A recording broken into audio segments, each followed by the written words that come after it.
Fala aí, gente, tudo bem? Vamos para mais um vídeo aí do nosso curso, né, de interpretação e pregação da Bíblia. Hoje eu trouxe um material aqui para a gente fazer um resumo de tudo que a gente conversou até agora, né? A gente já falou aí bastante outras coisas, e aí é bom dar uma resumida. E aí eu vou mandar esse material também lá para vocês, lá para o grupo, né, em PDF. Então a gente viu, né, até então. Primeiro, a ideia da exegese, né? Aí eu vou ler aqui a definição. É análise crítica e interpretação de textos, especialmente textos religiosos, com o objetivo de entender o seu significado original. Então, antes de qualquer coisa, para poder pregar o texto bíblico, eu preciso entender o que o texto quer dizer. E a atividade onde eu busco esse entendimento é chamada de exegese, certo? Características: contextualização. Analisa o contexto histórico e cultural em que o texto foi escrito. Todo o texto bíblico, de Gênesis a Apocalipse, ele foi escrito dentro de um contexto histórico, social, político e econômico. Então, não é dentro da nossa realidade. É dentro de uma realidade que está muito distante da nossa, historicamente, politicamente, socialmente. E por isso é importante a gente fazer essa análise exegética. Por exemplo, textos que falam sobre a mulher não cortar o cabelo, né, deixar o cabelo comprido, isso tem um contexto histórico, né? Na época existiam profetisas que cultuavam a outros deuses e elas tinham uma determinada aparência. Então, para a mulher cristã não não ter semelhança com essas mulheres, recomendava-se que a mulher não cortasse o cabelo, né, para que ela pudesse ter uma aparência diferente. Isso não quer dizer que hoje a mulher não pode cortar o cabelo. Isso quer dizer que a mulher cristã, o homem cristão, o jovem, a jovem cristã, tem que ter uma vestimenta, né, um comportamento diferente, né? Não pode estar aí agindo e se vestindo da mesma maneira das pessoas que não professam a nossa fé, porque nós precisamos demonstrar a diferença. Então, quando contextualizamos o texto, é muito mais do que seguir a literalidade, né? Entender a mensagem que o texto está querendo passar para a gente em primeiro lugar. Segundo aí, característica da exegese é a análise linguística. Estudar a gramática e o vocabulário original, se é grego, Novo Testamento, hebraico, Antigo Testamento. Ricardo, não sei grego, não sei hebraico. A gente já passou vários livros, né, vídeos, sites, em que você pode consultar sobre isso. Hoje a gente tem muita ferramenta boa aí na internet para você fazer pesquisa, para poder entender, poxa, o que é o termo Senhor em grego? O que é glória em hebraico, né? Você joga no Google. E aí tem muita coisa boa, tem muita coisa ruim, né, na internet, mas se você souber procurar, você vai poder fazer um bom uso da internet, principalmente para estudo. Eu já tenho indiquei o site, né, o Bible Hub, que é um bom site de pesquisa bíblica, né? Ele traduz os textos do hebraico e do grego para o português, então é uma boa ferramenta aí de tradução. E fazer referências cruzadas também é importante, é interessante, né? Comparar o texto com outras passagens para obter uma compreensão mais profunda. Agora, é preciso cuidado, né, com isso. E aí é sempre bom você ter um bom comentário, né? Já falamos que é um comentário bíblico, a introdução ao Novo e ao Antigo Testamento. Porque não é porque tem uma palavra parecida em português que está falando a mesma coisa. Você tem que lembrar sempre, a Bíblia foi escrita em grego, aramaico e hebraico, não em português. Então, quando eu vou buscar o significado, eu vou buscar o significado do texto original e não em português. E a objetividade, né? Busca entender o que o autor original pretendia transmitir, sem impor interpretações pessoais. Então, é sempre importante, né, no nosso trabalho de exegese, a gente tentar entender a mentalidade do autor e o objetivo do autor. Porque às vezes, como eu falei no vídeo passado, né? Você está chateado, aí você lê um texto de uma maneira. Você está alegre, aí você lê o mesmo texto de outra maneira. Então o trabalho exegético nos ajuda a entender o que o texto está querendo dizer. E aí as nossas emoções, intenções não vão, né, atrapalhar aí a análise do texto, né? Esse trabalho de pesquisa do texto. Objetivos aí da exegese: descobrir o significado original do texto, elucidar a intenção do autor e a mensagem para os primeiros leitores, e fundamentar a pregação e bases teológicas sólidas, né? Então hoje, por exemplo, qual é a base do Evangelho? É Jesus Cristo como Senhor e Salvador. E o que Jesus Cristo veio fazer? Veio tirar o pecado do mundo. Ah, mas qual texto vai falar sobre isso? Mateus, né? Os Evangelhos, Mateus, Marcos, Lucas e João, né? Vão estar falando sobre esse papel do que é o Evangelho, que é a missão de Jesus, né? Jesus veio para resolver nossos problemas? Jesus veio para dar dinheiro para gente, para dar vida boa? Não. Jesus veio para fazer milagre? Não. Jesus veio tirar o pecado do mundo. Então, nós precisamos ter uma boa base teológica. Ah, Ricardo, mas tem milagre. Milagre é secundário. Eu não vou dizer nem secundário. É a última coisa que a gente tem que se preocupar. A primeira coisa que tem que me preocupar é com o que o texto está querendo dizer. Que, como já dizia, acho que, se eu não me engano, foi Lutero que dizia. Lutero ou Spurgeon, né? Tem uma frase que dizia que ainda que chovam milagres, mas se não tiver pregação do Evangelho ou o anúncio de Jesus Cristo, de nada adianta. E é o que a gente tem visto hoje, muito milagre, né, nas igrejas por aí, nas rádios, nas televisões. Fala-se muito de milagre, milagre, milagre, pouco de Jesus, pouco de pecado, pouco de salvação, de redenção, de arrependimento. E a base bíblica, uma boa base bíblica e teológica, precisa estar focada nisso. Segunda coisa que a gente falou também é sobre a hermenêutica. O que é a hermenêutica? É a teoria e a prática da interpretação dos textos, abrangendo as condições que influenciam essa interpretação. Então, se a exegese é buscar entender o sentido do texto, a hermenêutica é como eu vou aplicar esse texto, né? Eu vou passar essa mensagem para as pessoas, né? Então, características aí da hermenêutica. Teoria da interpretação. Estuda como diferentes contextos e perspectivas afetam a compreensão do texto. Lembre-se que uma determinada aula eu falei de 4 tipos de análise do texto: fundamentalista, dogmático, histórico-crítico e teologia da libertação. O fundamentalista é aquele cara que lê a Bíblia e não reflete, não estuda, ele só lê e acha que é aquilo que está ali. Então, se o texto diz que a serpente falou, ele vai lá e acredita que a serpente falou, sem questionar isso, né? Sem tentar saber se isso veio de algum texto, de algum outro texto, se isso é derivado de alguma outra coisa, ponto final e acabou. Na leitura dogmática é a doutrina que vai dizer. Então, os pentecostais geralmente, né, acreditam que Atos 2 fala do dom de línguas, e não é. O fenômeno lá é diferente, né, da questão de dom de línguas. Lá cada um falava e escutava. Os apóstolos falavam no seu próprio idioma e os ouvintes, cada um ouvia no seu próprio idioma. Então os apóstolos estavam falando em aramaico e quem falava grego estava ouvindo em grego. Quem falava hebraico estava ouvindo em hebraico. Quem falava inglês ouvia em inglês e assim por diante. O dom de línguas a gente vai ter lá em 1 Coríntios 10 a 14, que é um outro fenômeno. Mas na leitura dogmática é a doutrina que diz, né, como é que eu vou ler a Bíblia, como é que eu vou interpretar. Isso é característico de todas as denominações. Na leitura método histórico-crítico é aquela leitura mais fria, mais objetiva, mais preocupada realmente com o texto, o processo de formação do texto, né, as línguas originais, os textos originais, o que originou, né, o que a história, a sociologia podem ajudar aí a entender, né, a arqueologia, o que outras ciências, né, podem ajudar a entender aí nesse processo de busca de entendimento do texto.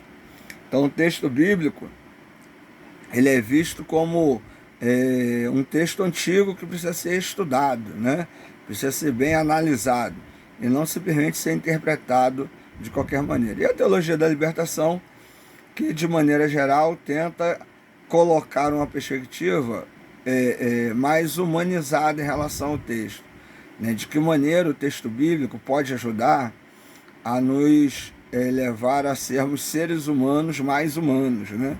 A olhar, por exemplo, viés econômico, político, social, de que maneira, né, o texto bíblico pode combater ideologias, né, e pensamentos que denigrem, que geram indignidade, né, para as pessoas. Então, essa é uma perspectiva, a perspectiva da teologia da libertação. Então, quando a gente vai estudar em hermenêutica, a gente trabalha isso. Então, a gente necessariamente não vai ter, né, certo e errado. A gente vai ter abordagens, perspectivas diferentes, né? E é legal a gente situar, saber, né, identificar isso, a gente saber quem a gente está ouvindo e saber também o que a gente está falando. Princípios interpretativos, né, da hermenêutica. Desenvolve regras que orientam a interpretação, com a importância do contexto e da tradição. E aí é o que a gente falou. Vai depender muito da abordagem. A abordagem dogmática vai valorizar a tradição. A abordagem histórico-crítica vai dar mais valor ao contexto, né, ao objetivo, ao que o autor quer dizer, né? E a aplicação contemporânea busca aplicar o significado do texto às situações atuais. E aí, em qualquer uma das abordagens, é sempre importante pensar o seguinte: entendi o texto.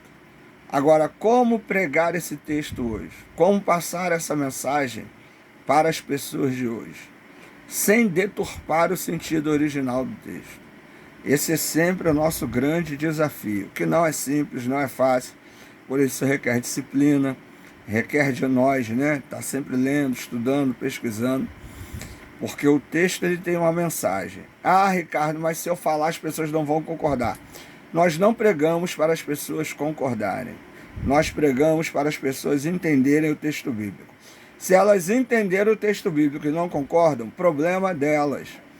Nós não podemos deixar de pregar o texto bíblico ou adaptar a mensagem do texto bíblico ao que as pessoas querem ouvir. Não é nossa tarefa agradar todo mundo quando estamos pregando o texto bíblico. Nós precisamos pregar a mensagem. E como eu já falei várias vezes, né, aqui no curso, lá na igreja, a mensagem bíblica ela é desconfortante, porque ela é um combate direto à nossa tendência pecaminosa, egoísta, humana, né? E o texto bíblico vai de encontro à nossa humanidade, que é falha e imperfeita. Então, toda vez que eu entendo o texto bíblico, eu vou me sentir desconfortável. Inclusive em momentos de dor, momentos de tristeza. Porque em momentos de dor e de tristeza, o texto bíblico me demonstra que Deus é soberano. Então, independente se eu estou alegre ou triste, continue louvando e adorando a Deus. Eu não concordo. Azar o seu. Porque é isso que o texto bíblico está dizendo. Então não vou para a igreja. Não vai. Porque se você quer ir para a igreja para ouvir o que você quer, está no caminho errado. A gente tem que ir para a igreja para ouvir o que o texto está querendo dizer. Por isso, é um desafio sempre a gente pregar o texto bíblico. Já conversei aqui várias vezes. Isso não quer dizer que a mensagem tem que ser chata, desagradável. Podemos fazer uma mensagem boa, agradável, divertida, descontraída, mas o conteúdo dessa mensagem nós não podemos mudar. Nós podemos mudar a forma, mas nunca o conteúdo. Então isso é muito importante. Objetivos então da hermenêutica: facilitar a compreensão de textos complexos, promover uma interpretação que seja relevante para o público atual, enriquecer a vida espiritual e ética dos leitores. Por último, um assunto que temos iniciado aí é a questão da homilética. Homilética é a arte de pregar, envolvendo a preparação e a entrega de mensagens baseados em textos sagrados. Características: estrutura da mensagem inclui introdução, desenvolvimento e conclusão. Gente, você pesquisou o texto, você fez a exegese, você fez a análise hermenêutica, você sabe o que o texto quer dizer, você sabe o que o autor quis dizer. Agora você tem que montar isso. Você tem que saber passar isso. Muita gente, às vezes, conhece o texto bíblico, conhece o conteúdo, mas não tem didática, né? Não sabe ensinar, não sabe passar o conteúdo. E para um pregador, um professor de EBD, uma professora de EBD, Isso é a pior coisa. Por quê? Você vai falar, vai falar, vai falar, vai falar, e daqui a pouco as pessoas estão dormindo, porque é ruim, né, te ouvir. E a gente tem que pensar isso, né, fazer uma autoanálise. Às vezes é mesmo pensar, pô, será que eu sirvo para esse negócio de pregar, de dar aula? Né? De repente eu posso estar numa outra área aí, fazendo uma outra coisa. Né? Por quê? Porque é bom a gente ter esse feeling, né? Essa autoanálise, essa autocrítica. Deus não chamou todo mundo para ser professor, professora. Deus não chamou todo mundo para ser pregador e pregadora. Mas Deus chamou a todos para alguma coisa. Então você se encontrar é importante. O estudo bíblico é para todo mundo, mas ensinar e pregar não é para qualquer um, né? E a gente precisa entender isso. Por quê? Porque a homilética, né? Não sei, eu já conheci vários pastores assim, alunos, ex-alunos, pessoas boas, crentes, homens e mulheres de fé, evangelistas, né? Iam em boca de fumo, né? Evangelizava morador de rua, gente drogada, bandido, entrava em favela, mas colocava ele ou ela num púlpito para pregar, era horrível. Colocava ele ou ela numa classe de EBD para dar aula, era horrível. Por quê? Porque não era a área deles, a questão era o evangelismo pessoal, era ali o tete a tete, e na conversa, ele e ela ganhava o cara ali para Jesus e tal. Agora, na hora de estruturar a mensagem, começava a falar, você não entendia nada. Acontece com muitos pastores. Às vezes você tem uma pessoa que é um ótimo pastor, a pessoa, e pastor, gente, o que é o pastor? O que é o dom de pastor? É aquele homem ou mulher que cuida dos outros, né? A gente tem a tendência de achar que pastor é o líder. Existem pastores que não são líderes, existem pastores que não sabem pregar, existem pastores que não sabem ensinar, mas cuidam bem dos outros, né? Então esse é um dom. E existe o dom de mestre, que é aquele que ensina, né? Existe o dom de apóstolo, que é aquele que vai pregar para grupos específicos, que seria basicamente aí o missionário hoje, né?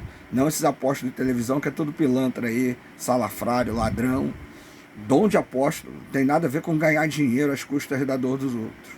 O dom de apóstolo é o que nós temos hoje mais próximo da ideia do missionário, que são pessoas que fazem trabalhos específicos, que trabalham com crianças de rua, com morador de rua, com viciados em drogas, em outras nações, né? Em outros lugares, com indígena, enfim.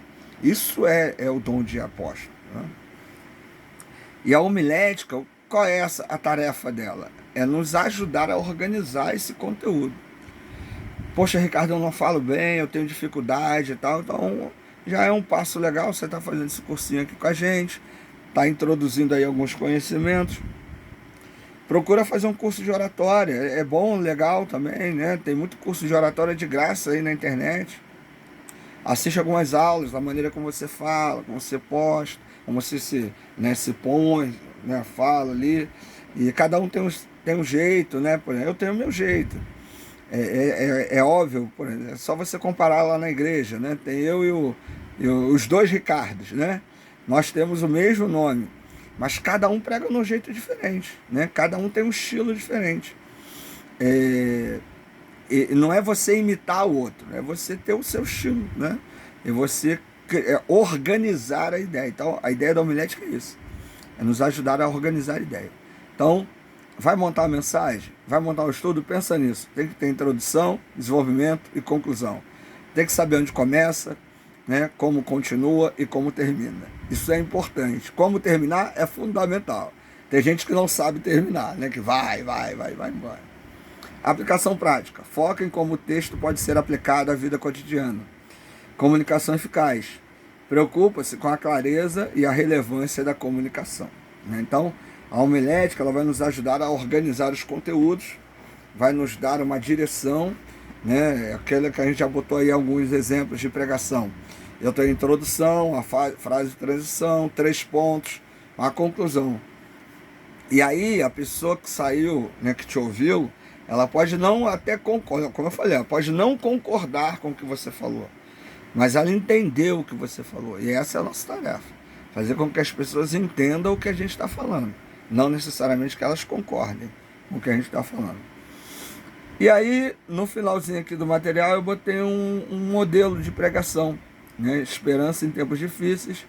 Aí tem a estrutura aqui, ó, introdução, né? Análise do texto, aí a exegese de Romanos 15, 13.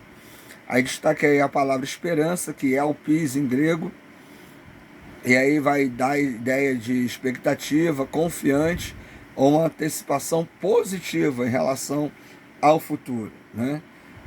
Significados possíveis de alpis: confiança, esperança ativa, fundamentada em Deus.